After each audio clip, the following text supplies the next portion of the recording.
नमस्कार. लक्षवेध मराठी न्यूज चॅनलवरील ताज्या घडामोडी पाहण्यासाठी आजच सबस्क्राईब करा लक्षवेध मराठी न्यूज चॅनल आणि बेल आयकॉनवरती क्लिक करा.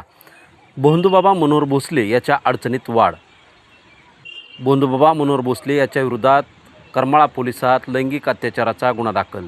धार्मिक पूजा आणि विधी आणि विविध अडचणी दूर करण्याच्या नावाखाली महिलेची फसवणूक करून तिच्यावर लैंगिक अत्याचार केल्याप्रकरणी भोंदूबाबा मनोहर भोसले याच्याविरुद्ध करमाळा पोलीस ठाण्यात गुन्हा दाखल करण्यात आला आहे. सोलापूर ग्रामीण पोलीस अधीक्षकांच्या कार्यालयाकडून प्रसिद्धीस दिलेल्या प्रेस नोटद्वारे या धक्कादायक प्रकाराची अधिकृत माहिती देण्यात आली आहे.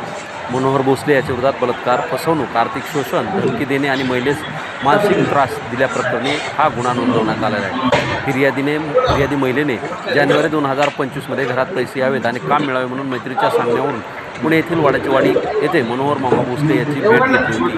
त्याच्या सांगण्यावरून तिने वडाचीवाडी येथील आश्रमात 4 वाऱ्या केल्या.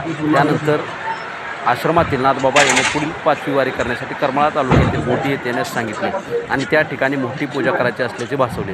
त्यानंतर नाथबाबा यांनी चालकासह फिर्यादीच्या घरी जाऊन तिला 4 चाकी वाहनातून गोटी येथील आश्रमात आणले. तिथे राहण्यासाठी आश्रमातील खोली दिली व तिच्याकडून 11,000 रुपये घेतले.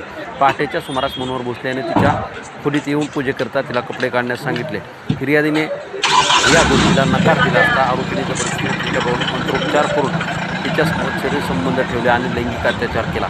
आरोपींनी धार्मिक पूजा, विधी आणि पीडित महिलेच्या अडचणींचा गैरफायदा घेऊन तिचा विश्वास संपादन केला.